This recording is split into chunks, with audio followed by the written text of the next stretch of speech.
Hi, everyone. Thank you for joining me today on Turning a Moment into a Movement. I am your host, Jay Love, and I represent the Justice for Gerard Movement. Gerard is my son who was wrongfully incarcerated for a crime he didn't do, innocent, and he went to prison for that crime. Had no knowledge of the crime, nothing. So, because of his journey and my journey and all the people I met on that journey and the experience of wrongful conviction and everything that has to do with it, um, because of all of it, we created this platform called Turning a Moment into a Movement, where we come here on Fridays in the evening, 6 p.m., to discuss wrongful convictions, injustice, things that lead to wrongful convictions. Um, our mission statement is to bring awareness to the wrongful conviction of Gerard, Haycraft, and all others who are wrongly convicted, over sentenced, mentally ill, and medically frail in our community, to inspire, organize, and educate all communities about the need to disrupt systems, policies, and patterns of the criminal legal system that lead to wrongful convictions. And that's why we come here every Friday. I want to say before we get started, hello to everyone on Facebook that's watching, YouTube that's watching, Twitter that's watching, and those who may watch later. Thank you for joining us. We appreciate you and everything that you do. And please share um, these videos, these lives. We want to educate as many people as possible about wrongful convictions and the things that we need to do to eliminate them. So, thank you, everyone. We missed you guys last week. I had a power outage that was something horrible on a baby storm. And then we had a big storm, a little bit bigger than last week. And thankfully, my power didn't go out. And so, DTE, thank you this week. I saw Beulah said that her power just came on, so I know she's excited. So thank you. Um, Now I'm going to bring on Rabatia. Hey, Rabatia. Well, good evening, Jay. Good evening, everyone. Oh my goodness. Hello, hello, hello. I'm so glad to see and be with everyone this evening. Yes, last week. Oh my goodness, I missed everybody. And I just told Jay, I said, well, I guess it's time for us to take a moment, take a pause, and do some self care. That's what we do when things don't go as planned. And it ends up being a very good thing. Um, Hmm. so I just wanted to say hello to everybody, no matter where you are. Um, and I tell you, our conversation today is going to be so delicious. And I say that because anytime we come together, we are definitely doing what I do on a daily basis, and that's empower, educate, and encourage everyone that comes in contact with me. And so I do this whether I'm in the role as the state chair for the Michigan G100 Oneness and Wisdom, as over the founder of the Choice Zone, or Empowered Living, or the Michigan Coalition of Human Rights, and definitely with Transforming Love Community. So if you want to know about more about any of these organizations, feel free to send me a text or send me a message, Facebook or Instagram. I'm on those sites.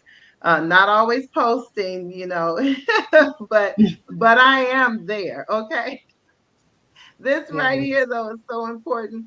And I can't wait to dive in because there are ways for us to take back everything that is supposed to be ours. And this starts right now with us, with you, with your families, with me and my families, and everybody we come in contact with.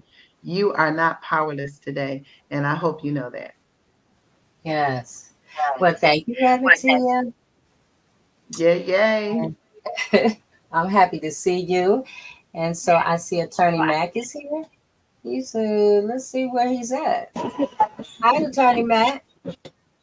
Can you hear me? He's still Yes. working. Well, okay, that's good because you can probably hear about 500 people behind me. I'm at one of my rare remote locations. I can't really say where, but it's in a public building somewhere in Washtenaw County. So, Oh, so I'm here now. Normally I speak up on such matters, but haters are all around me, so I've got to be someone incognito right here. You notice I'm not wearing my normal black fedora. There's a reason for this. There's a reason for this. okay. So yes, proud to be with you. I'm sorry about the background noise, but I believe you can hear me. If you can hear me, nod your head. Okay. Yes. Okay. Oh, good. So J Love, proud to be here and be a part of this. I've got to take care of some business, so I have to sign off about 7 o'clock tonight. But I want to be able to have my input and be a part of our family until then.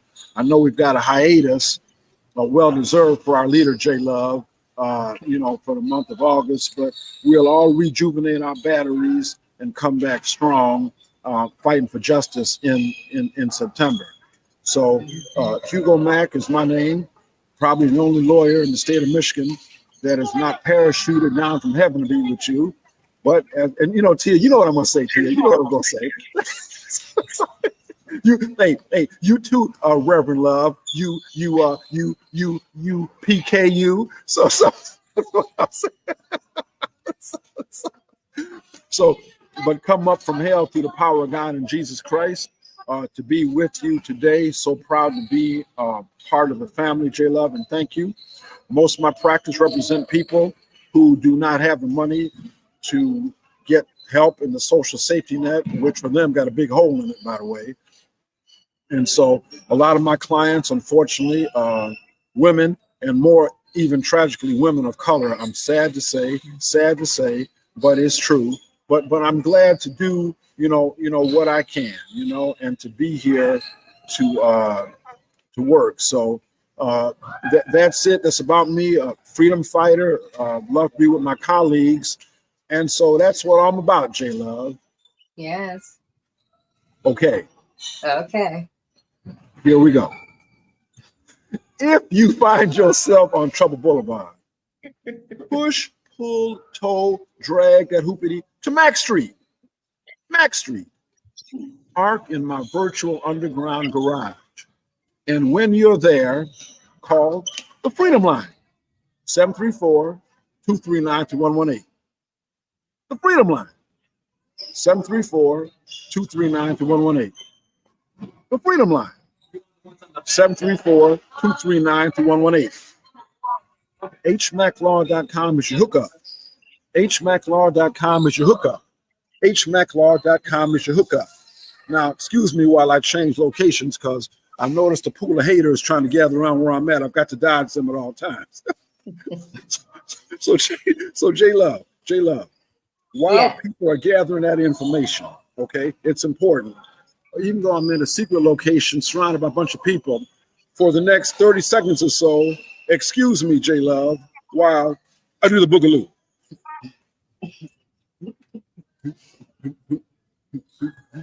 And introducing to some and reintroducing to others, my latest Jans, the Jans.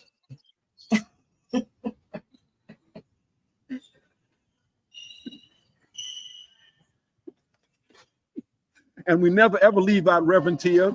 We never leave out Pulp Fiction and my newest and greatest reiteration of the Batman.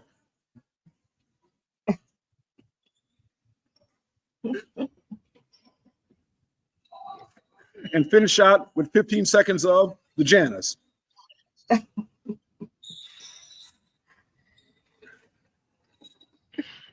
Okay. Thank you so much. And J Love, I'm gonna tell you right now, and all the listening audience, you done tried the rest. Now come with the best. And if you don't want to win, don't come in. Stay outside in the cold with others suffering from legal constipation. That's your business, not mine. I'm here to bring you relief, not pressure. Now, J Love, I want you to understand something. I've got a message for all the haters. And J Love, you've been very gracious all these years. People leave a note on the woman's car, texting that woman, dropping notes on that woman's mailbox. Leave that woman alone. But you see, my message to all the haters, J Love, is the same message my late cousin Bernie's told him. I ain't scared of none of y'all. So I want y'all to understand that. I ain't scared of none of y'all. You see, and you know, J Love, what really be bothering me, these same people haters, they come to smile in my face, J Love, all the time, want to take my place. Damn backstabbers. And see, J Love, you know what? Ever since I've been on the show, J Love, I keep getting all these visits from my so-called friends, J Love. See, and I'm gonna tell you what they be doing. They come to my house again and again and again. J Love, one of them so bold, he's trying to get my woman. Yes, he is. I don't even be home, J Love, and he just keep on coming. Now, J Love and Reverend T, I got to ask you, what that man and my woman got to talk about in private? What they got to talk about in private? See, J Love, I'm letting you know right now. I'm trying to be good. Now, I don't want to hurt nobody. I don't want to hurt nobody. But I got to stay on the right track. I don't have to take some of these damn knives out my back. See, so this is what I'm dealing with, J Love. This is what I'm dealing with. And J Love, with the haters that be coming on you against me, and you so gracious, you never admit it, but I know what they're doing. See, J Love, I can just talk to you the words of the great Otis Redding. J Love, if you should ever consider kicking me off the show, it means two things. You tired of me, J Love, and you want to be free. But J Love, before you do it, J Love, you and Reverend Tia, y'all become a habit to me, J Love. J Love, I've been loving y'all too long. Please, J Love, don't make me stop now. Please don't make me stop now. And J Love, I'm gonna tell you this.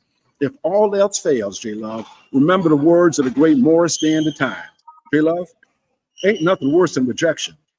Rather than kick me off the show, I'd feel a little better if you just slapped my face. So J Love, please, J Love, I'm with you and I want to stay there. And J Love, I want to let you know, people have always tried to ask you, I know they do, J Love, is that crazy lawyer? Do he mean that? Do you really be endorsing all that crazy stuff? I got a message for all y'all. You're damn straight I do. So, J Love, I just want you to know this.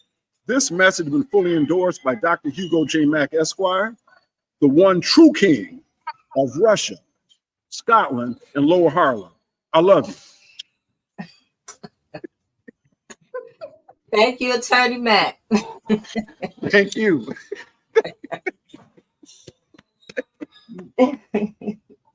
Now, our resident superhero.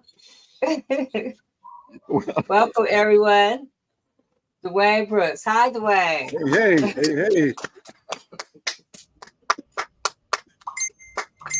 Hey. Hey, J Love, and Yes. all this time I thought Superman was white.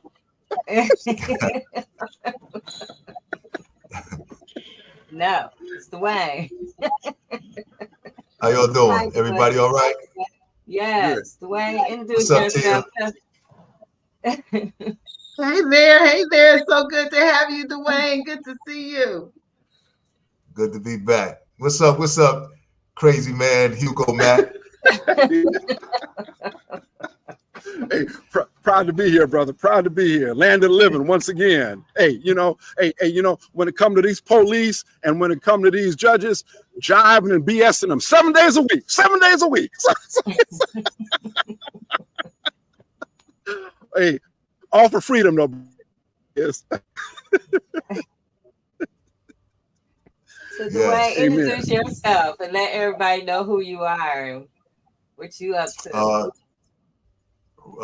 Reintroducing myself, Dwayne Brooks. I did 35 years in prison for a crime that I didn't commit, wrongfully convicted in Ohio. I'm from New York, but the crime happened in Ohio, so I was convicted in Ohio. And I was recently released in April, matter of fact, April 25th. So it's been 3 months now. And I'm here to spread the awareness, that this terrible thing happens way too many times. It's happening all over the country. I wasn't in the state of Ohio when the crime occurred. They didn't have any evidence against me. They didn't have, a witness against me except for, of course, the guy that made a deal and, copped out and came out from under his own weight. And, they took me to trial facing the death penalty with no evidence. And then to come to find out 33 and a half years later, they had the evidence to show that I didn't do it the whole time. And they were still taking me to trial facing the death penalty, trying to take my life. And that was their intention. because, I was just a fodder for the cannon. Simple as that, because our lives in this country don't matter. And until we come together and really stick together for a prolonged period of time, our lives are not going to matter in this system, because they look like, they look at it like, yeah, we'll just let them blow smoke for a couple of weeks and then we'll distract them with this or that. And like I said 2 weeks ago, we spend 97% of our money with them. And, the dollar is their God, and we need to start being more careful with our dollars. And then that'll change things.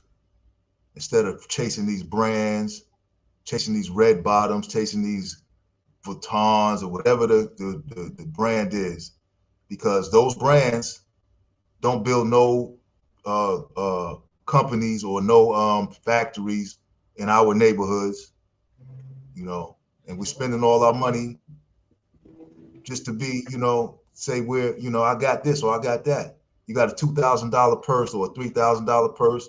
You got it on $1,000 pair of shoes, man and woman, but you ain't got $1,000 in the bank. We don't own anything.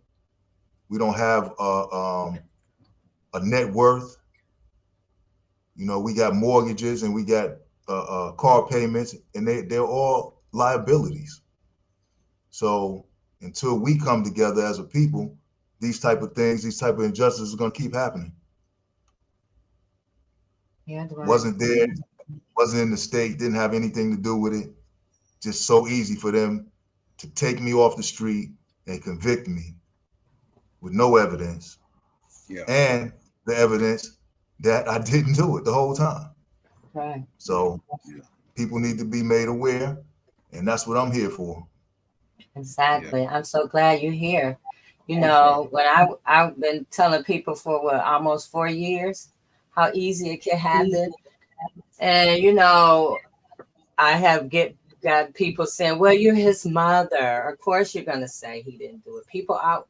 No, I'm telling you, this stuff happens every day, more than you know, more than you think. Innocent people are going to prison for crimes they didn't do. And if you're right, Dwayne, if we don't start paying attention and start speaking up, and it's just going to continue. Turning back. And J Love, if I can just add this on what Dwayne is talking about.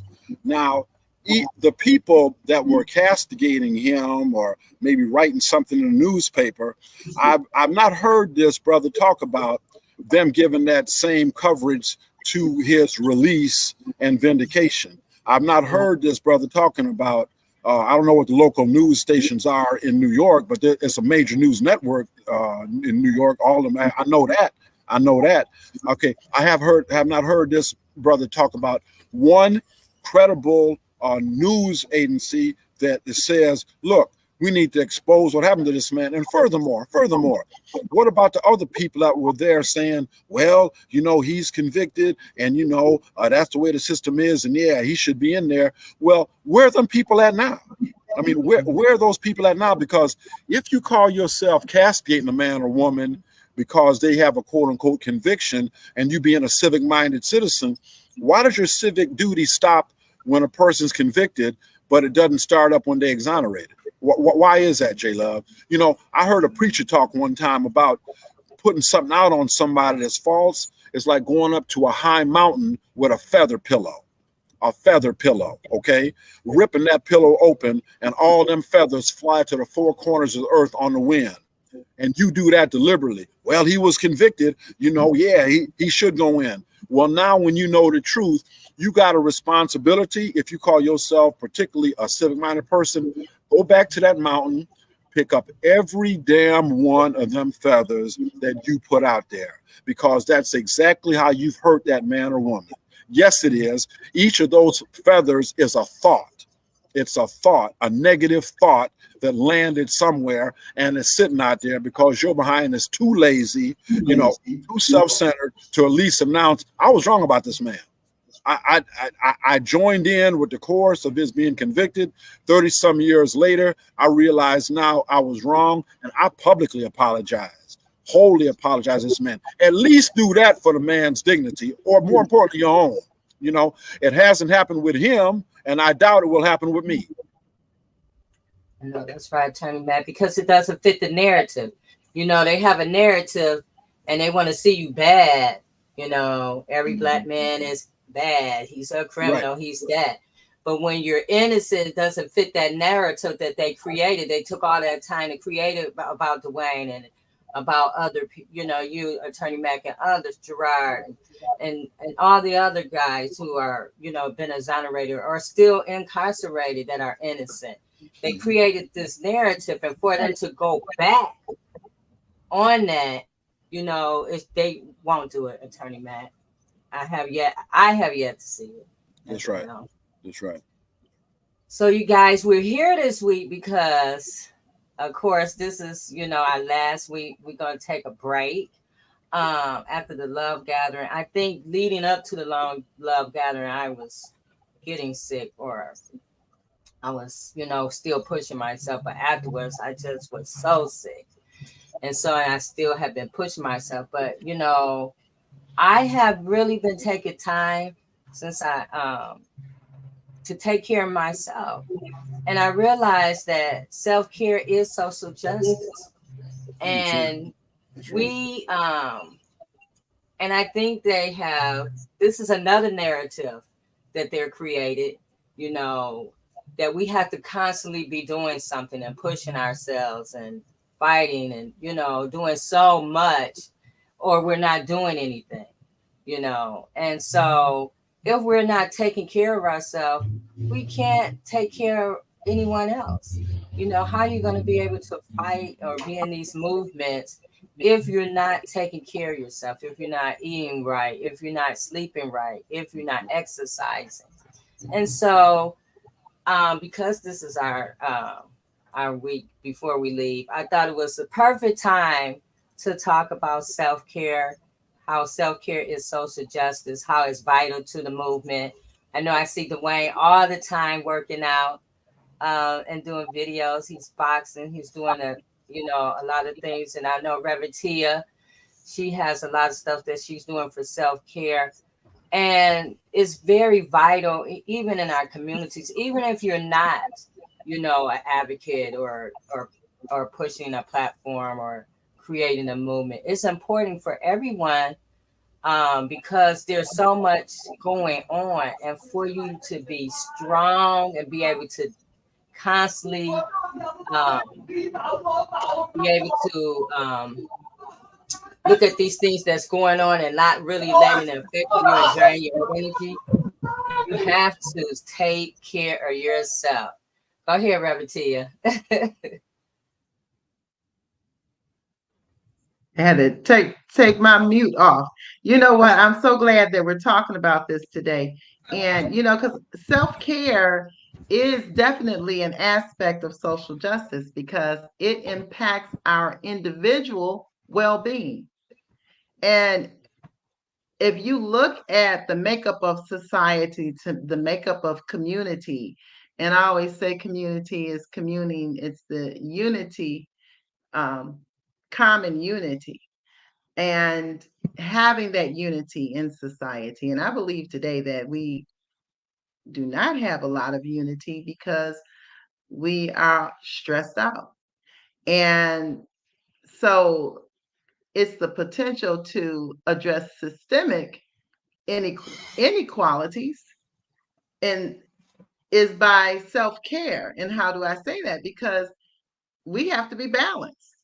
If we're not balanced on the inside, how are we going to participate in society as a balanced individual or person who is mentally and physically balanced? So social justice is the pursuit of equality, fairness, and respect for all members of society. It encompasses of course, advocating for rights and well-being of marginalized and disadvantaged groups to create a more equitable, inclusive society. But if I'm all out of sorts, if I'm all disconjointed, I'm just everywhere. Mm-hmm. And I tell people all the time that with the information that we have, that's just at light speed, that we're getting all of this information inundated with information day after day after day after day. And a lot of times people are just trying to consume the information and always be in the know. Well, did you hear about this? Did you hear about that? Well, I'm doing this and I'm doing that. And it's a constant, and I don't know about anybody else, but sometimes I can look at social media and I just want to scream and say, okay, everybody shut up right now. Just take a pause. Because I know that some people are not able to balance out. Mm-hmm. So it's okay. Well, I got to get on every day because that's how you make it. That's how you make it. We're going after the money. Got to go after the money. And for some people, that's okay if that's when you want to chase. I tell people all the time when talking to people in the choice zone is you got a choice in this, and you get to create the life you really want. Mm-hmm. But sometimes you don't even know what that is. Right. And people who are advocating for others can be day to day, constantly doing something and not taking a moment to pause and reflect and ask the question, is this what I really need to be doing right now? Mm-hmm. Am I at a level where I can really help somebody? Have I helped myself first? Did I get myself in position first? Is my mind in the right place first? Because a lot of times people are leaving their home and their mind is not balanced. They're getting in their cars and they're angry and they're stressed out. And some people are acting out according to how they're feeling in that moment. And decisions are made. If you make a decision and you're stressed, or you make a decision and you're afraid, 9 times out of 10, that's going to be a bad decision. Mm-hmm. If you are not balanced. Right. When we are taken care of, we then have the energy and the capacity to accurately care for the world around us. That's true. That's true. Yeah. That's true. Yeah. That's right. And J Love and Reverend Tia, and good brother there, that is so true, because you can get pulled in so many different directions with people wanting you to be in this group, to be in that group, give to this, give to that. You can just drain out. You can just drain out. And, it's a million different great groups, but we don't have a million parts of ourselves to give and have anything left. Just like Reverend Tia is saying, you can give all yourself away and just be a shell, shell, and that's not God's purpose for you to be no shell, so, and I'll just be very public about this, I deal a lot with my own mental health. Okay. My own mental health. I remember a colleague of mine named Tia Littlejohn said some months ago, we all on the spectrum.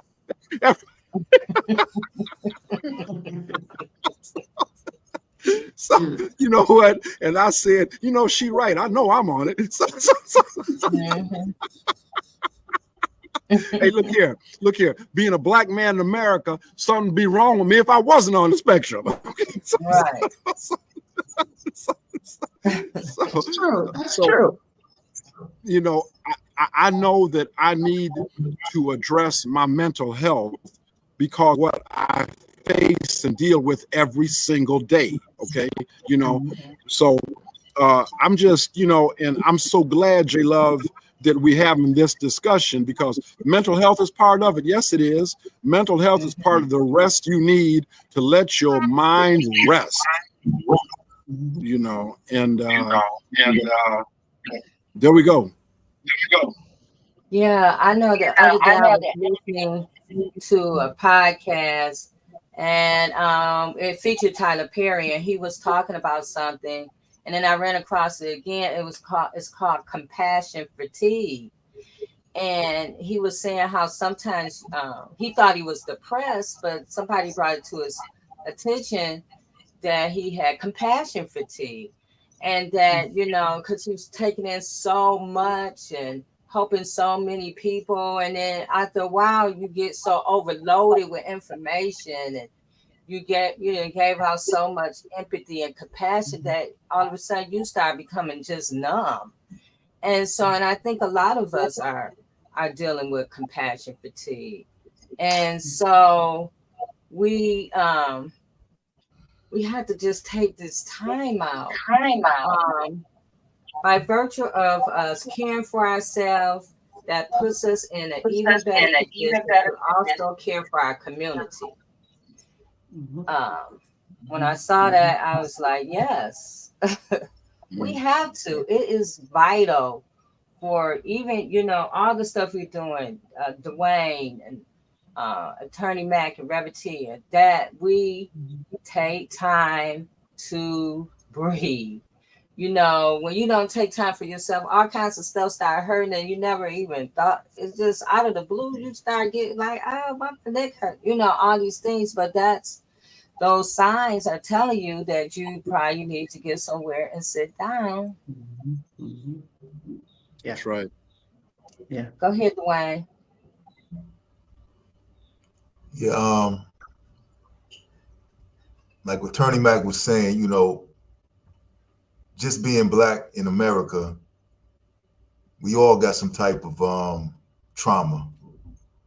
Just being black in America. So, as Reverend Littlejohn says, we on the spectrum, and it's important that we recognize that and make sure, or do our best to make sure, that we don't fall off the spectrum. Right. But if you slip and you fall off, you might not come back. I've seen many times guys don't come back. So it's very important, this mental health thing, it's a serious thing. We got all kind of obstacles and barriers, and even now I'm free, so to speak, but that's why I got that t-shirt right there, because I'm not free yet. Even I filled out like 200 or so applications, literally, not figuratively, literally, on Indeed and all the other job websites. But that gap, that 36-year gap, and the fact that I'm black, first of all, and that 36-year gap, and the fact that I'm easily, they can easily look me up and see what happened. And of course, they're going to say, oh, well, that's too bad they did that guy like that. But he was still in prison. So I'm stigmatized. Yeah. No matter what. And I have to recognize that and not let it deter me, not let it discourage me, because it could put me in a depression or, something like that, but it's, mostly it's being aware of what you're facing. And once you're aware and you're determined enough to overcome it, no matter what it is, you can fight yourself out of anything, but you can't give up. Mentally, spiritually, physically, you can't give up, because once you give up and give in, now you're searching for some psychotropic drugs to, medicate yourself, or worse, and never come back. So self-care is social justice. Yeah. Because we are in a society that there is no justice for us, inherently. So we have to at least make ways that we can give ourselves justice Right. in this country. And then what Yeah. I find interesting about what you're saying, Dwayne, what's different with, when you're wrongly convicted. So those who have been incarcerated and they serve their time and come home, there's programs and all kinds of things for them to, I don't be a part of, transition. And then for those who've been exonerated, they just like, oh, we made a mistake, and send you home. And then there's nothing for you, really. There's no Nothing. apology, and then there's nothing for you. So when we're talking about these conversations, although they're necessary, they can be exhausting. They can be, really hard on people. And so that's why we have to really, really take care of ourselves. By resting, you're not betraying anybody. You're not betraying your movement. You're not betraying your commitments to racial justice, but actually you're giving yourself permission to take care of you so that you can do the liberation work. Yeah. And Dwayne, for you to spend those years behind bars, I can tell that there's a practice of wellness just by looking at you. From when I first laid eyes on you, there's a practice of wellness that you do. And maybe if you can take a moment, because I want to tell you something, that even though you were incarcerated, you were free. And I say that because in your mind, you were free. And everybody that I've talked to so far, I have not come across anybody that said, I never imagined I would get out. Everyone who did get out says, I always knew I would. Is that true for you? It was true for me for about 31, 32 years. I knew that, this conviction couldn't stand. But the more I went through these courts, all the way up to the Supreme Court of the United States twice, and the more that, the truth was put in front of them, and they was not, I had to really realize, like, it took me years, decades to realize that the truth didn't matter. In this system, when it comes to us, the truth doesn't matter. Now, the truth might matter, if you're, Caucasian descent, but I don't know. I can't speak to that because I'm not of Caucasian descent. But for us, the truth doesn't matter. And I had to learn that. So right up until the time, like I said, 2 or 3 days before my attorney found the transcripts, I had got to my lowest point. I was 55 years old, and I said, damn, I might not make it out of here alive. The parole board wasn't intended for me to make it out of there alive. They were intended to keep on giving me time every time they seen me. I received continuances, as they're called. In Ohio, they call them flops, of 10 years the first time, 4 years the second time. After doing that much time, extra time, because it's all parole board time, then I got 5 more years the third time, and then 5 more years the fourth time when I appeared in front of them, which was in 2020. And I said to myself, like, wow, I don't understand this, like how this could stand, how this could just keep going like this. But I said, well, maybe this is just my fate. Maybe I need to accept it and say, this is all that there is for me. And so I said, you know what? If this is Allah's decree for me, I got to accept it. and I just gotta, do what I can do to be the best I can be from this position. I called home and I spoke to my mother and I said, listen, Ma, y'all gotta let me go. I said, because, I might not make it out of here alive. And I can't take you down this journey that I'm about to go, because, the older you get in prison is a savage environment. Mm-hmm. So the older you get in prison, the more you're susceptible to become a victim. Yeah. So I said to myself, well, before I get too old, if I'm going to have to be here, I'm going to have to reestablish myself with these youngsters because they don't know me, and I said to myself, well, I had about 3 or 4 guys on the list already that, I had just kept letting stuff slide off my back. But I couldn't take my mother and those few people that really love me, through seeing me or hearing about me in the hole and get my status raised and rolled to a maximum security prison. So at that point, I told my mother and she cried. She made a sound that I never heard, came from so deep. And I was just like, wow. And that was my lowest point. And 2 days later, literally 2 days later, I got an email from the attorney. He said, Dwayne, we found your transcripts. We got them.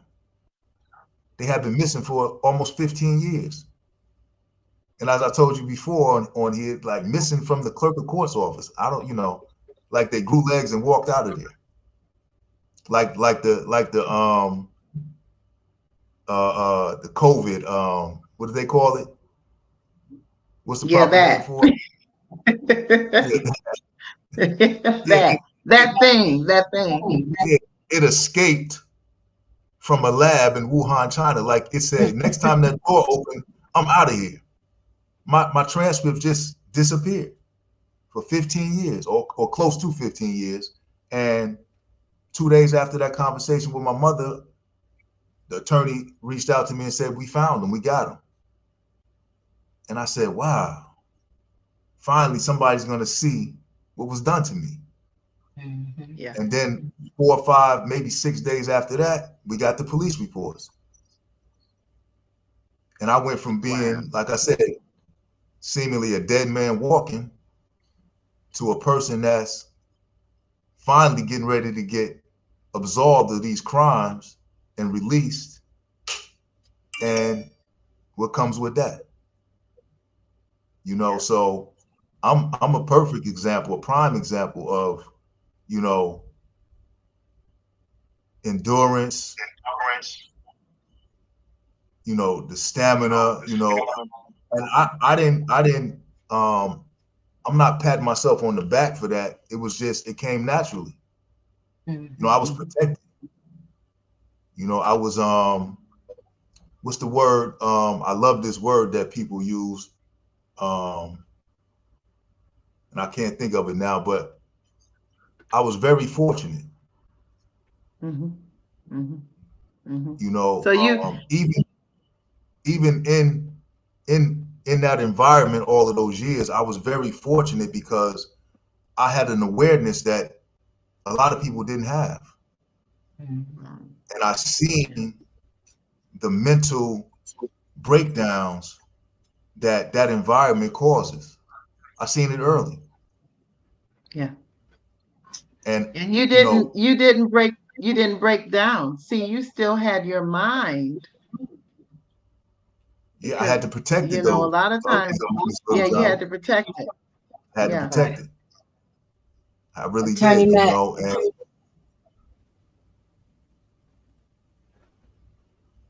No, you muted yourself, Attorney Mack. Oh, sorry.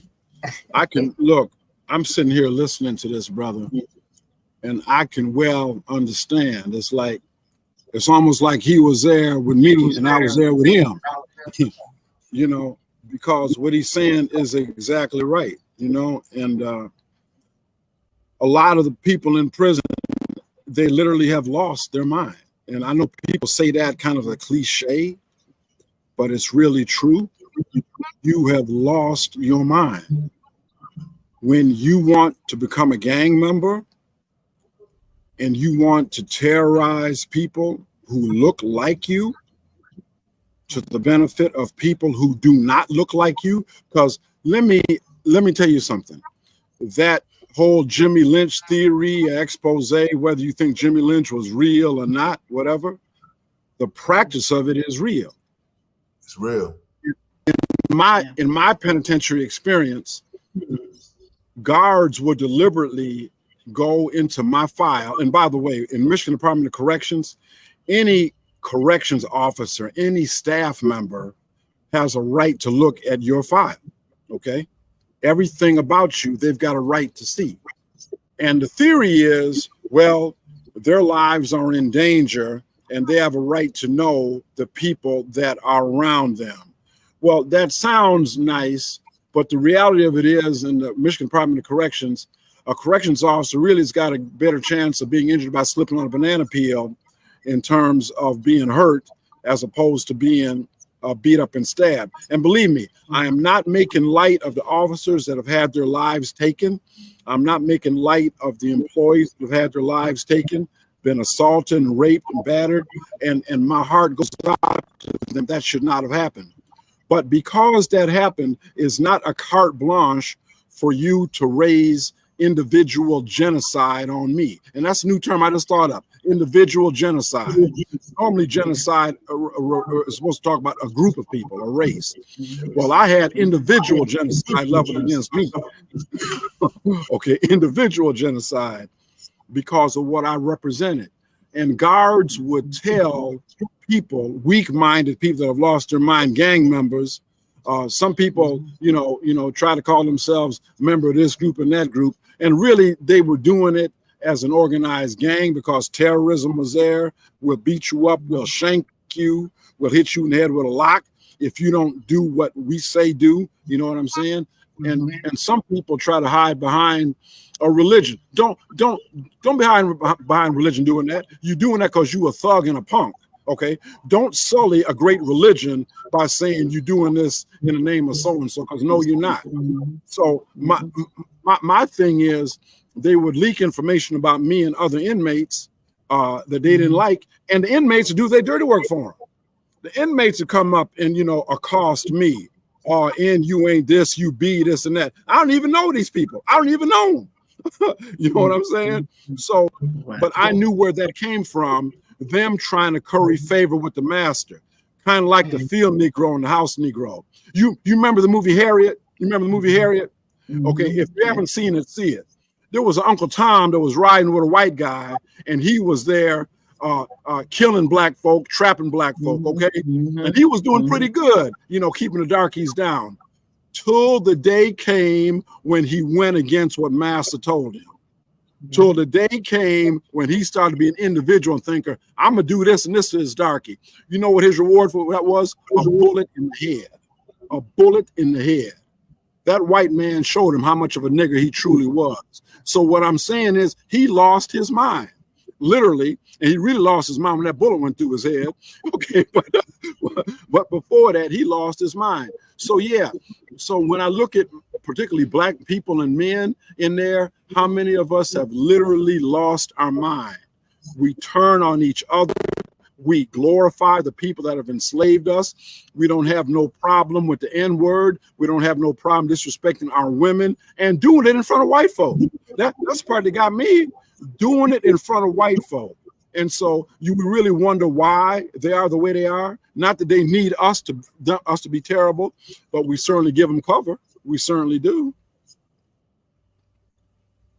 Yeah, so that's why we gotta take our mind back and take our life back and get somewhere and sit down and really educate ourselves. You see what they're doing in Florida. They're trying to change, the whole history of, They're trying to say, you know, slaves, there was some skilled trades. Slavery was, you know, there was like skilled trades and stuff. And so, you know, when we don't understand our history and we don't take time to read and we don't take time to really educate ourselves, this is what happened. You know, we start doing the work of our oppressor. Yeah, and you know what? And these are the times I know Dwayne was talking about earlier, how we need to come together collectively, you know, things like that. And that's when you want to say, okay, maybe that Disney trip is not going to happen. Not right now. Maybe we need to not participate in activities in Florida or go to vacation in Florida. You know, and this right. is, you know, everybody wants to wait to get everybody on the bandwagon and let's collectively come together. I mean, I'm talking individually, just make a decision for yourself. That's right. And for your family. Like I told my daughter, don't talk to me about going to Florida and taking the baby to Disney, because I'm not spending a dime in Florida right now. That's right. That's right. That's right. You know, and I feel very comfortable in saying that. And because if you have to continuously lie, I mean, lying is just you know, they always talk about generational trauma and what's lodged inside of people of color, and the trauma that we've had, but then there's trauma that's in other people too, and there's patterns of thought and actions and behaviors of lying that is consistent. You know, and so, you know, they just want to lie their way into believing that they are something that they're not. Clearly. That's right. And that's not even intelligent. It's not even so they intelligent. They don't want their kids to feel bad, but it's okay for our kids to feel bad and for our That's right. kids to go without and for our kids to think less of themselves because somebody else don't want to own up to the truth of what really happened. And so, and all of these atrocities and stories that we hear every day, it takes a toll. And especially if you in this arena, you know, Attorney Mack, you constantly in the courtroom. It's Reverend Tia, you constantly working. And, you know, and Dwayne, you're constantly, you know, advocating and fighting. And then you hear somebody talk about slavery with some skilled trade, you know, some trade work that they could use later. Even when slavery was over, that's what created mass incarceration. They couldn't go out and start talking about, you know, I'm going to charge you for me to go pick your cotton. Well, nobody paying nobody to come do it. They still wanted it for free. Right. So, and J Love, can I add this also? One of the things that I always hear is, look, slavery ended in 1865. What 100 and I don't know what 70 years ago, whatever, something like that. Okay, and y'all have had the time to go on and build something. If you don't have nothing because you ain't worked, you ain't sacrificed. And let me just give you a history lesson. I know I'm preaching to the choir. Frederick Douglass put close to a millionaire, by the way, one of the richest men in America at the time, by the way, in the Freeman's Bureau, okay, dealing with black farmers and land and property ownership. They bankrupted that SH. You hear me? They bankrupted that SH, took them people's land. Black Wall Street, Tulsa, Oklahoma, they burned that S down. Excuse me, I'm getting nasty. I'm sorry. Rosewood, burn that S down. Time and time and time again. So please don't, the GI Bill made it real clear. Niggas need not apply. Excuse me. And the GI Bill was made specifically to let people who served our country in World War II, a bunch of black folk, a whole bunch of black folk, okay, be able to come get college education, be able to come and get low interest loans to buy homes. Black people need not apply. Okay. So what I'm saying is that redlining is there for a reason. So don't you dare let anybody tell you y'all done had a fair shake. If you ain't in the Fortune 500, you just ain't smart enough to do it. Not true. They eliminated race and consideration in college admissions and schools. They didn't do nothing about legacy. Legacy ain't got a damn thing to do with merit. Okay, you could be dumb as a rock, Okay. And well, my daddy went to Harvard. My mama went to Harvard. My great granddaddy. Don't you see the Mack Business School? Who the hell you think that's named after? Oh, that's right. You got to get you 45% interest in, and that's what's happening. So, black people, stop letting people control your narrative. Stop letting people write your history. Stop letting people tell you this is the way it is and that's the way it was. And I say this all the time. And I'm sorry, I'm gonna shut up after this. Reverend Jesse Jackson, he just retired from being a push in the Rainbow Coalition, after all them years. I remember one thing that man said: if you stand up, he'll fall off your back. So what I'm saying is stand up, and I'm gonna do that. I don't know, this may be my last broadcast, so white folks may get tired of me. So we tired of that nigga. We're gonna do something about it. If it is, well then let it be. But that's what I got to say, and I ain't apologizing. But I do love you.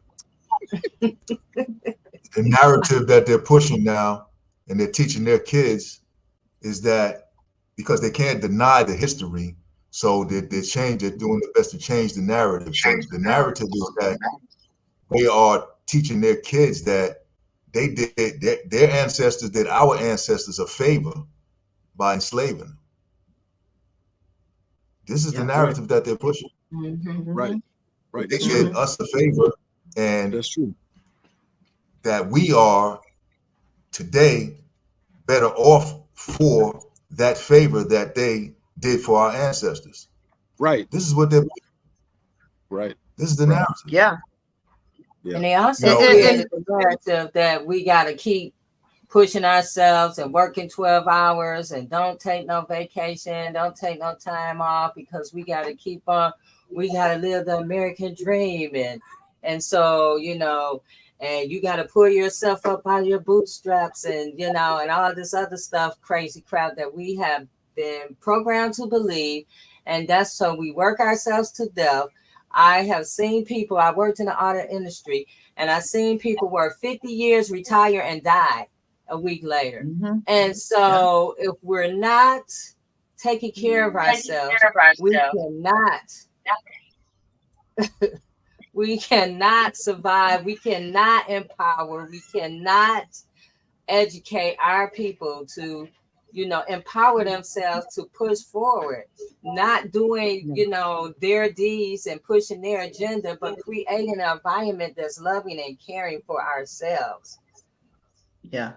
And it's having those solutions in your tool belt of how do I stop thought or stop thinking or stop the chatter in my mind going, how can I take a break? And I'm talking about, this is just some of the self-care I do on a daily.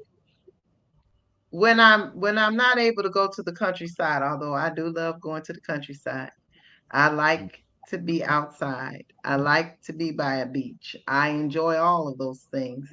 I like to sit down in a garden, but there are times, even throughout the day, that I have to take a moment and breathe. Mm-hmm. And that's all I'm doing is taking deep breaths. And I might just put on some music, or I might put on instrumental music. But I'll take, even if it's just 5 or 10 minutes, or I might just affirm something. I affirm something good, like everything is working together for my good right now. It's all coming together. I need not worry. Or I might not say anything at all. Can you be in silence and be okay? Because a lot of times the power is in the silence. You get answers, you get solutions, or you just have peace. People they've done studies, you can look this up, where people have actually brought down blood pressure to a normal position by simply being still, drinking some water, and resting. Mm-hmm. Yeah. We don't have to follow what everybody else is doing. No. And we got to be able to say, when is it? Because like Dwayne, I know that for you to come out and still have your sanity, you were taking some moments. Mhm. every day. Yeah. Attorney Mack, you too. You were taking some moments. Well, Mhm. well, we love you. We love you.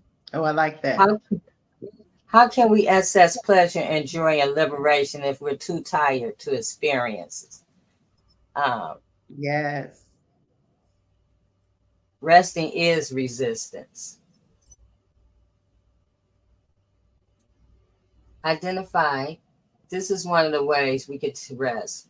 I identify key information and educating ourselves. You know, a lot of times we take in so much information and we're not really sitting down with it and educating ourselves because you talked about it earlier, Reverend T, about social media and everything. Sometimes you get misinformation. A lot of stuff is put out here to trigger you. And so you have to really sit down when you hear this stuff and take time out to read it and understand before you get emotionally charged with all of it. Because we just had an incident that, you know, a lot of us got emotionally charged with the information and then it turned out to be false.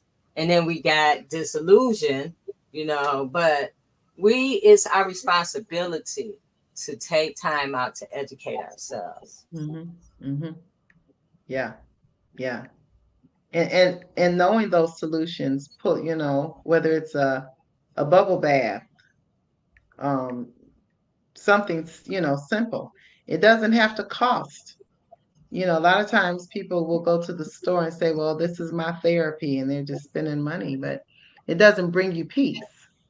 You're just spending money. It's not bringing you any peace. But Right. there are ways to bring peace to yourself, to still yourself, still your mind. And, something, even with mothers, I had 3 children, and I started off with twins. And of course, they're grown, good and grown now, all 3 of them. And I have a daughter and 2 boys. And so I noticed that I was trying to run in this rat race with everybody else when they were very little, you know, and I was tired. I was trying to run a company and still be a good mom. I cooked home cooked meals and um, was cleaning and everything, and I was exhausted. Mm-hmm. And so what I told them was, in order for me, and I talked to the children, in order for me to be a better mom, I got to take myself and put myself in timeout. And so the boys were shocked. They were like 2 or 3, and they were like, "You got to go to time." I said, "Yeah, I got to go to timeout." And so as they got older, we would start off with just 20 minutes, and they learned how to look at the clock, and I had a timer, and I put myself in timeout for 20 minutes. That means the house was silent and nobody said anything for 20 minutes, and we were still.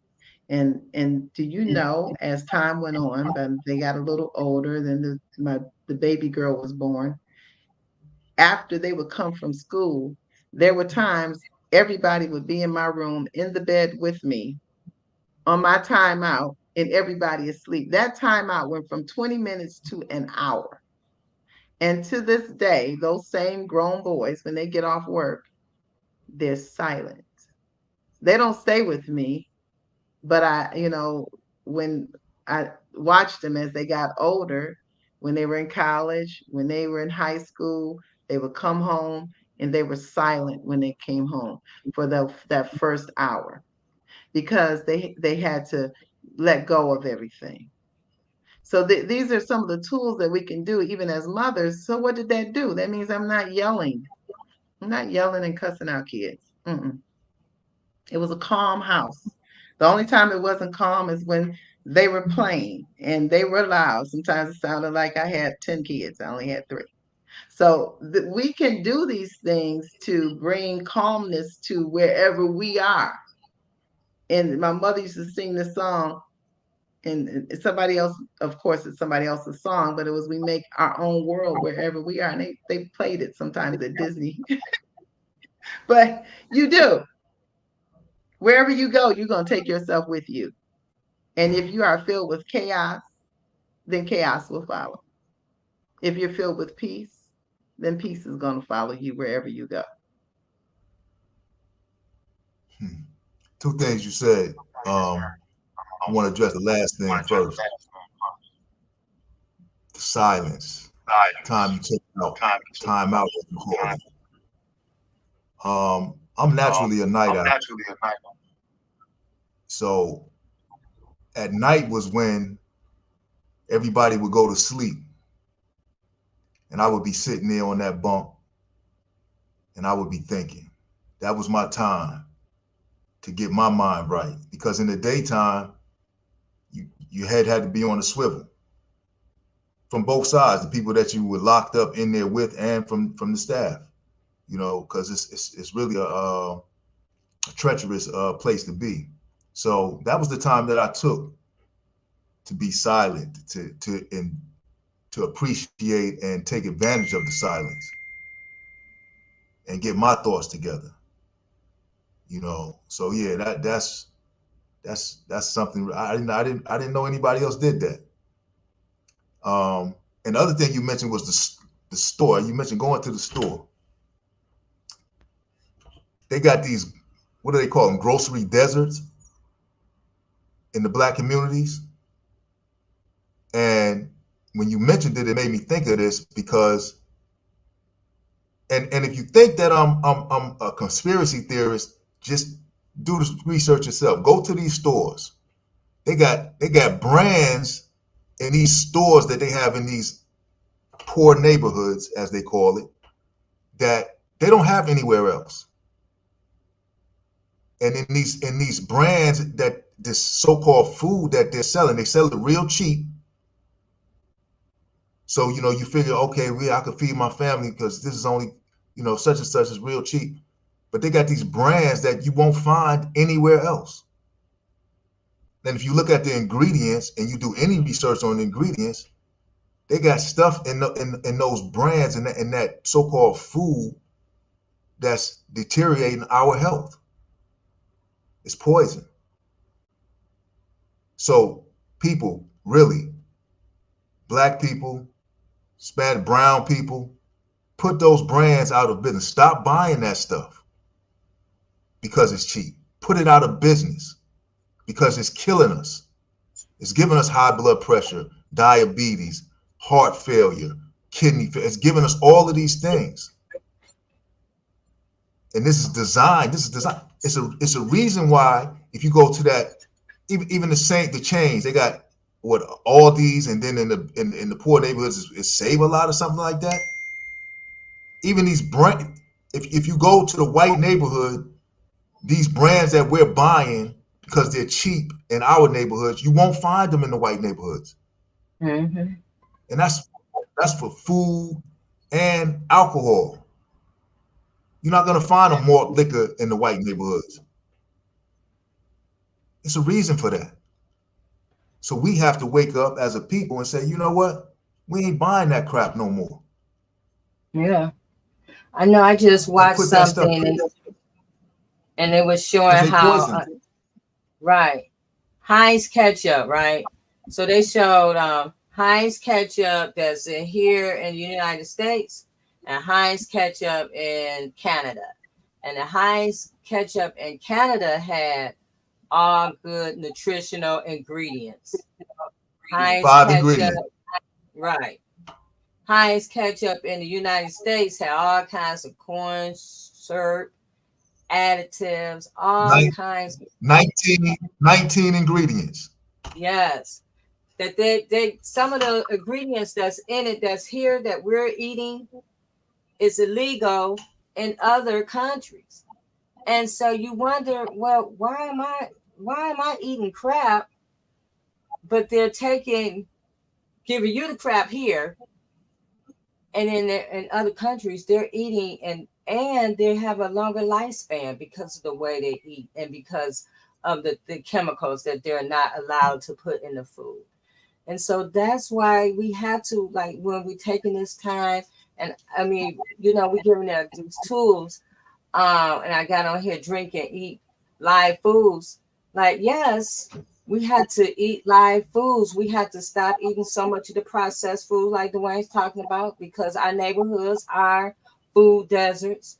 A lot of our communities don't have a grocery store. They have in Michigan where we have gas stations and corner stores where they go get cheap food, or off-brand stores, and they have all these additives, and sugars and dyes and all these things to and then you wonder why your kid is being labeled HDD. Take them off some of that food and give them some live foods, give them some vegetables, things without all those additives, and you'll see the shift even in kids, even in yourself. Go ahead, Reverend Tia or Dwayne, Oh, this whichever one. this is so good. And that, this is all a part of justice. You know, Yeah, it's all a part of justice. And you're treating your body, and you're bringing justice to your body. You're bringing balance to the body. My mother used to always say, if you, for anything, when it comes to the body, the more green, the more life. You eat the more green foods, the more life you have. And eat your fruits and vegetables, and um, do a day of just fruits and vegetables and see how you feel. You know, mhm, not long ago. Well, I guess it was long ago now. I did a 3 week of that, where we would just go. My mother and I, we went up to this camp up in Union City, and we did 3 weeks of going out into the garden, picking the food, and you only ate what you picked. You picked your meal every day, and it was straight from the garden. Now, I had to get used to that. However, after 3 weeks, my skin was on just glowing. I felt absolutely marvelous. The mhm. energy I had was nonstop. Right, And so now, today I take time out and I will do that type of eating. I don't even call it a fast. I just call it putting life in the body. And if you just look at it like I'm putting life in the body, I don't even look at how things taste anymore, because sometimes I make concoctions all the time. My kids run, okay, they run for me all the time. No, mom, we got it. Don't give me anything. I'm like, okay, okay. But I drink it. I drink what I make, because I know I'm putting life in the body. I'm putting yeah, oils in my body. I'm getting back to what's real. right, And I'm doing this because it feels good. right. Grow your own vegetables. I know I grow my own vegetables. I have this garden growing. I'm eating green beans. They don't taste like the green beans in the store. The lettuce doesn't taste.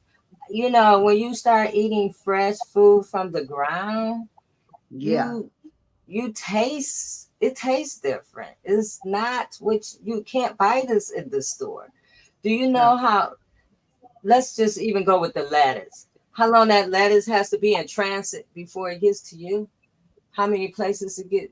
So by the time it gets to you, all the life of it is out. It just looks pretty because they did whatever they needed to do to preserve it. But if you can go to your backyard or on your patio, and they even got planter bags that you can put like dirt in and put collards in Mm-hmm. and greens and lettuce in and eat some of that lettuce. You can taste the difference, the Yeah. minerals. Go out into the sun. People, you don't even understand how this just getting some sun on your skin is rejuvenating. Yeah. We sit indoors all day and Netflix and chill, and kids playing. I know when we were little, we couldn't stay in the house all day. Get outside. Mm-hmm.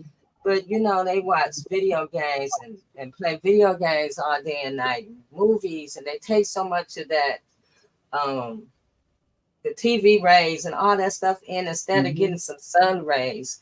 These things are Mm-hmm. important to your well-being. We live in environments that have a lot of chemicals, especially in Black communities. Yeah. Southwest Detroit has, a Mm-hmm. lot of a plant down in the oil plant refinery and all that stuff. And so even with the Canadian fires and all the smog and stuff, we have to get some air and exercise and drink water, all these things. This is part of the social justice movement. If we're not healthy, we can't fight, we can't stand up, we can't organize, we can't even be creative in our thinking if we're not rested. So, these people are resting. That's why they come up with all this crazy stuff all the time, because they have sat down and have, had a retreat somewhere, and then came with all these ideas to keep you oppressed. And while we're trying to beat the clock every day and work 10, 12 hours a day, we can't even keep up with the craziness. So that's why rest, exercise, taking time off for yourself, being with your family. That connection of family is important. Just having friends or people that you can connect with that's outside of this, that you can, just talk to, and, watching comedy on TV, laughing is healing. All these things rejuvenate you. They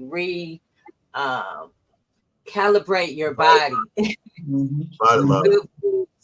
The good foods make your cells, nourish your cells and your molecules and keep you, your body healing and getting back to a good state.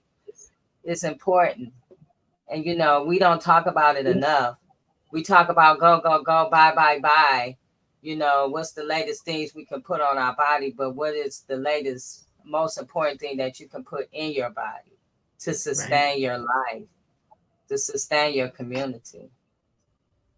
And J Love, people have to be aware that, we've all been sold out. Everything is geared towards the corporations and the billionaires. Yeah. Billionaires that own the corporations, the billionaires that are really in control of the government. So we are all just feeding that machine. Exactly. The whole country is being oppressed and really don't even realize it.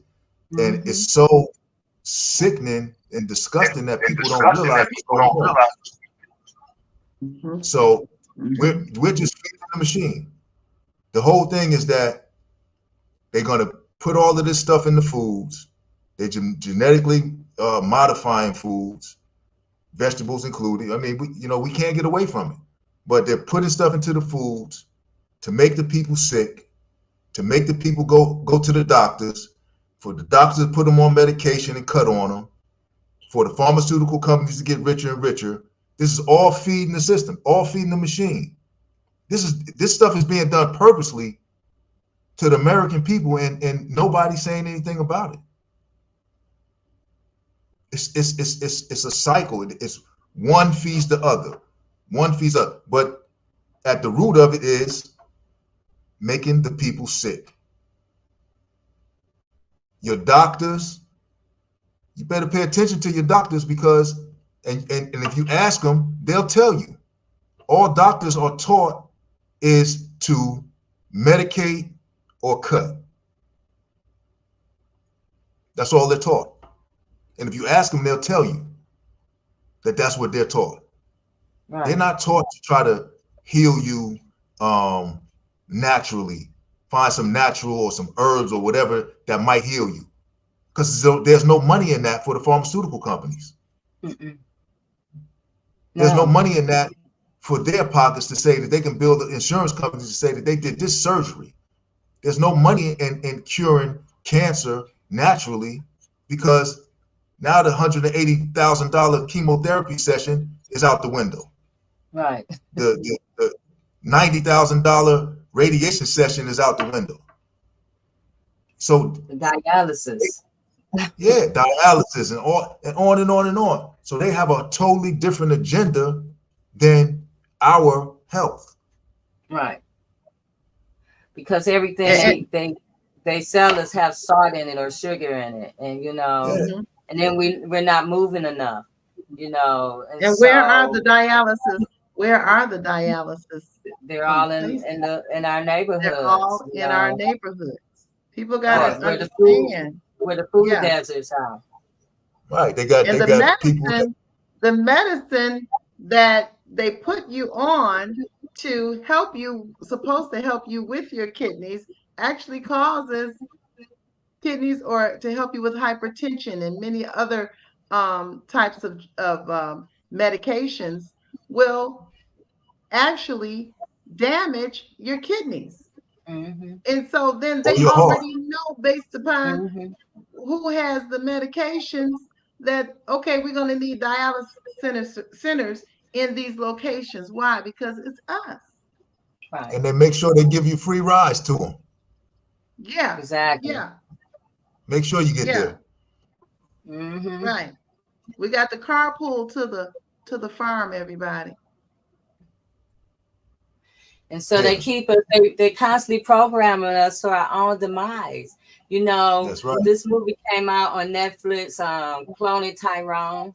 And so I heard people talking about it, and I finally got a chance to watch it. And I watched it again. And if you take your time and watch the movie, although it's a comedy, it has so many key things in it, you know, with the how they was putting things on the food and the people were so addicted to the food. You know, it's funny, but this is what's actually going on in our real everyday lives. You know, why you want these McDonald's fries so bad? Because there's chemicals and things that they put on it that make you want to go keep eating that stuff.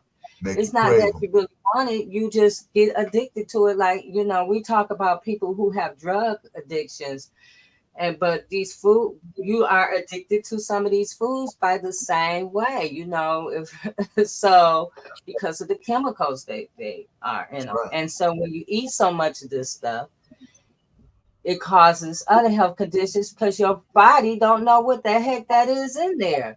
You know what it's trying to process. Right. It's plastic half of the time. And so we have to, that's why we're talking about self-care. As we take our time out to self-care, take care of ourselves, we want our listeners and viewers to take this information, to take time out to take care of yourselves. Because no matter what issue that you're standing up for, um, what person that you're advocating for, or what platform you're advocating for, if you're not taking care of yourself, you're not focused. If you're not taking care of yourself, you won't be able to stand the whole journey of that, whatever it is you got to go through. So it is important, it is vital that we get more focus on taking care of ourselves. We also get focus on saying no.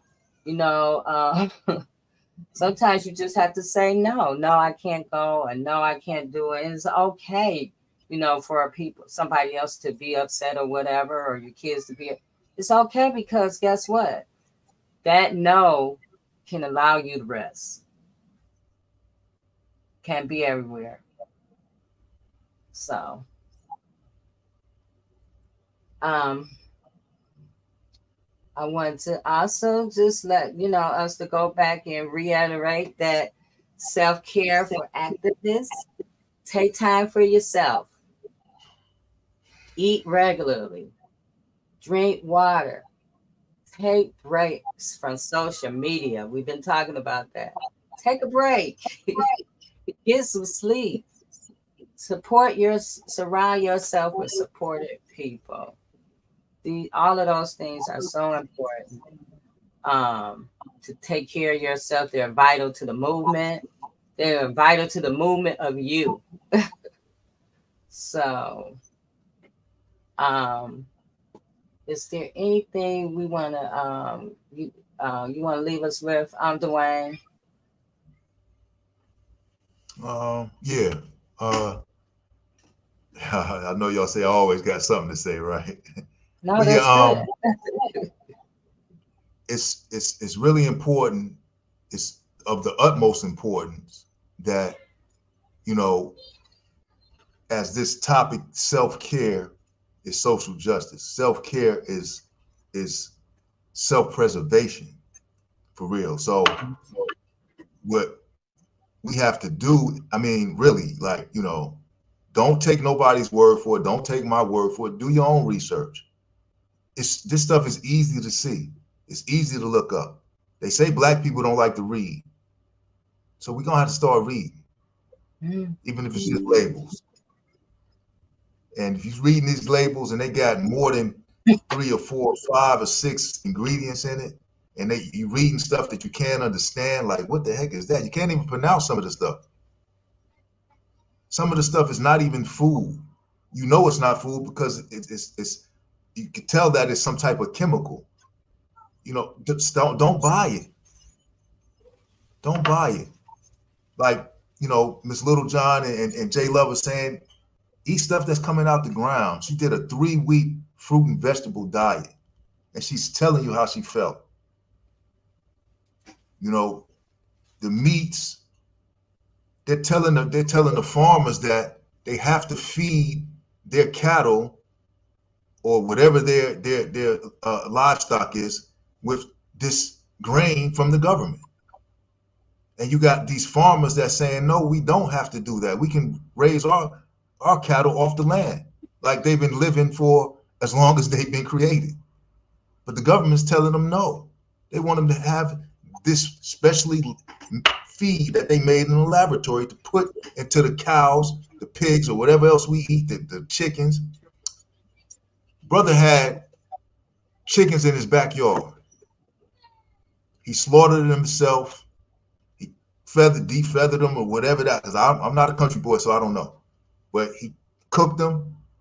And when I tasted the chicken, I never, ever tasted chicken like that in my life. No chemicals, none of that stuff that they putting in the feed. It was just you could taste the difference. It tasted so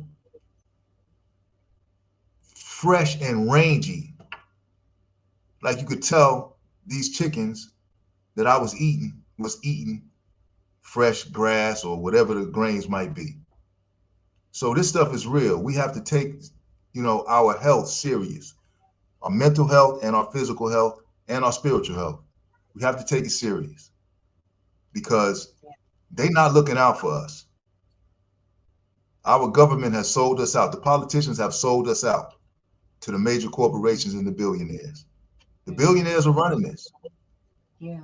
Bill Gates is doing all kind of stuff to poison the people. Yes. This stuff is out there. It's public information. You just got to go look for it for yourself. You got to read. You got to pay attention. Yeah.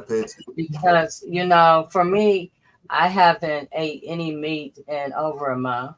I've been, up my water intake. I've been eating just fresh fruits and veggies and just taking time just to be quiet and be still. And, and I feel a whole lot absolutely better. I was telling her how my stomach was hurting so bad. I haven't had any pain in my stomach, and none of that stuff. So we have to take out time for ourselves because so many of our people, die because of things that's curable.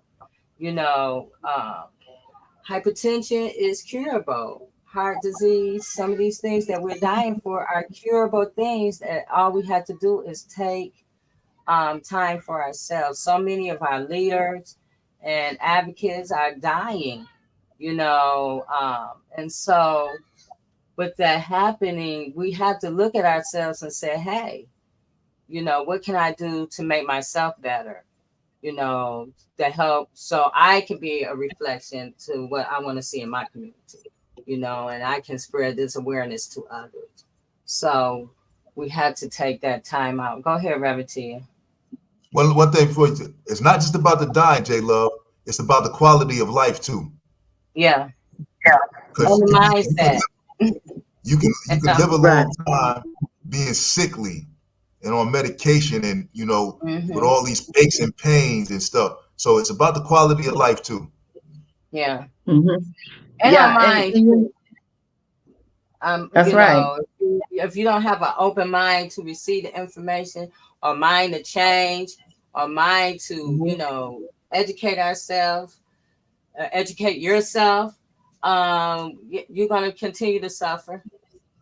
Mhm. So it's that, you know, right with a thought like, hey, I want to do better. And then that Yeah. triggers everything else. Go ahead, Reverend T. I didn't mean to cut you off. Oh, no. This is I'm loving this conversation. And you know, we got to know that, you know, United States itself is a corporation. It's a corporation. So it's not that's why it's corporately led, you know. So um the care of the people is up to us, the care for ourselves, you know, the care for ourselves, the care for what is important to us. And while we are doing the self-care, I always look at the mind and try to notice the chatter that you have going on, the self-talk that you do to yourself. And I always ask people, what are you telling yourself? What are you telling yourself? What are you saying to yourself that is either negative or positive? You know, and how can you talk to yourself? How can you love yourself with what you're saying to yourself? I mean, because most of the time things, you know, people will often look at what's going on outside of themselves, but in reality, it's what you tell yourself that makes the difference. So tell yourself something good. Tell yourself something beautiful. How many times have you looked in the mirror and said, you know what, I love you today. I love you today and every day. Like, I really love you. Someone asked me not long ago, they said, well, how do you like, you know, being with yourself all the time? Are you lonely? And I said, well, no. I said, you know what? I met this girl and she is so cool. Like, I really like her. And I found out that she's good people. And they said, well, who did you meet? And I said, well, I met myself. When you meet yourself and you start to see and ask God to reveal to you, ask your higher power to reveal to you what is good. What is good about you? Write it down. Write it down. Start making a list about the good things about yourself. And just thank God, thank him, thank her, thank spirit. That thank you. Thank you for this mind. Thank you for this body. And talk to your body. If it's not doing what you want it to do, start imagining that it's doing what you want it to do. You know, if you don't feel as agile and you're not running like you used to, say, oh, I'm so grateful right now that I am agile. I run, I skip, I dance, I jog like a 10-year-old. Even if it's not that yet, keep saying it, keep thinking it. And more than that, imagine it. Use the power of your imagination to bring about what you want because you're using it anyway, probably to bring about what you don't want. And I tell you, when we do this individually and collectively, our whole community changes. Yes, Reverend T. You're right. Speaking into existence. Yeah, You got to see it and be it and believe it. that's right. Yeah. So I am so happy that we had this conversation tonight. We're going to be off for about 6 weeks, but we're going to come back refreshed and ready to do some more work. I like what Beulah said, create your own home and oasis. Trust me, it works. I know Yeah, because I did, Beulah. I created my own oasis. I don't have to go yeah, anywhere. But right in my backyard, Revertia, you got a wonderful oasis. yeah. I got an OA too. Yes. I also want to recognize one of our sisters in the movement that recently passed away. She was a great Yeah, friend to us. Um, Brenda Hill, rest in peace. We love you. yeah, I think her service is going to be the beginning of next month. But we want to, just send condolences and love to her family and all the friends and all the people that she touched. She's a wonderful leader. And Yeah. so she was very in the beginning stages of me creating this platform. She was very helpful to, us and very supportive. So I was really sad to hear that. And so I just want to send love to Brenda's family and to Brenda, she was very impactful and she left a lot for us. So we will continue to stand and do what we got to do. So with that being said, let me see if I have yes, any more things that we need to add. We just we can't leave without saying support and donate to the Voice of Detroit. Miss Diane was on 2 weeks ago with she's going to be back. She always are doing some great stories, and so on wrongful convictions. And so we ask that you go to her platform, thevoiceofdetroit.net. Read some of the stories and some of the work that she has done. And also donate to that. It's independent. She doesn't have any corporate sponsors. So, when people out here telling the truth, they don't have corporations backing them. So we have to stand up and support her. She's been doing this for over 20, almost 30 years. So we also support the Final Push Project, Clemency for Susan Brown, our sister Susan, who's a wonderful advocate. She's in the Michigan Department of Corrections, and we're pushing for her clemency. You can find out more about Susan and how you can support her through Linktree, Clemency for Susan Brown. And also, that's it, you guys. That's it. Wow. We're leaving on a high note. It feels good not to leave and be, irritated. So Dwayne, I look forward to see you in a few weeks, and we're gonna keep in touch and kick it with each other. I guess we might pop in at something, just pull at us that we need to talk about. But we're gonna take some time off to take care of ourselves, and then we're gonna come back in September ready to go. So thank you, Revertia. Thank you, Dwayne. Thank you. Dwayne. If anything comes up for you, just leave me the information or whatever. Connect with me, and so we can be, on top of everything that you're doing. Okay.